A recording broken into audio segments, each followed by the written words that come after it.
So far we have seen the eigen decomposition, the eigenvectors and the eigenvalues of a circular matrix C of X, and we have seen the properties of W and W conjugate.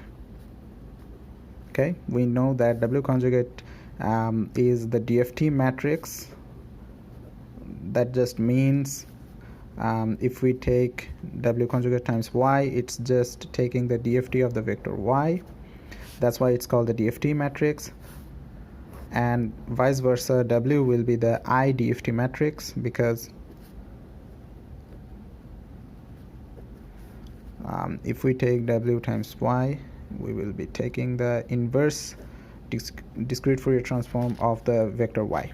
But there's one little problem. We have to multiply some scalar here.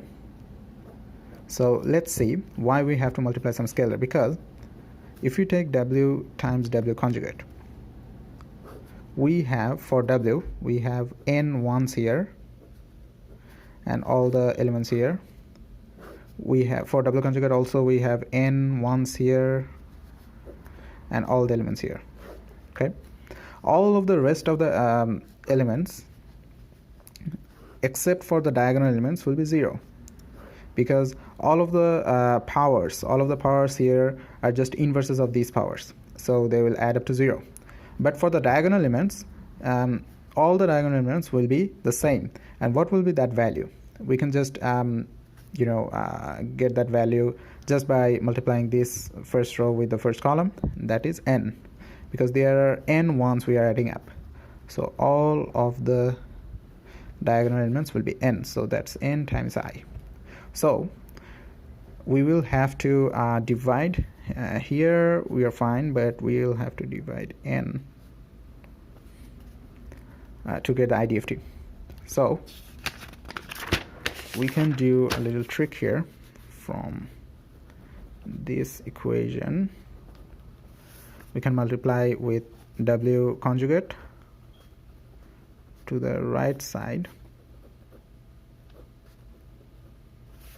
but W times W conjugate is I, but not just I, that's n of I. I is the identity matrix, so C of X 1 over n W.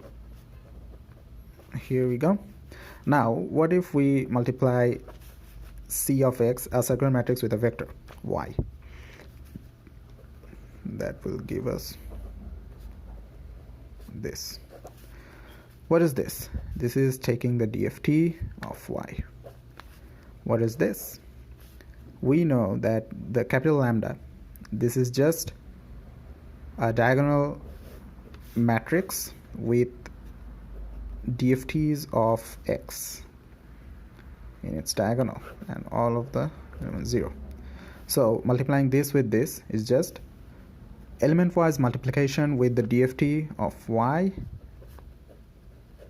with DFT of X. This sign means that we are multiplying element by element of the DFT of Y and DFT of X. And what is 1 over n times W? This is just the IDFT.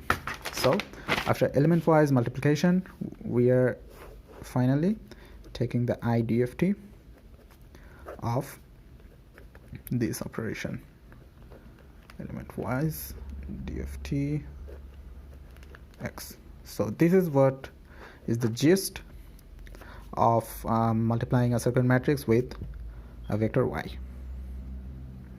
And as we can see, if we do not know about any signal representation, just like for example the time domain or frequency domain representation, we don't need the time or frequency domain representation of a signal to understand DFT or IDFT.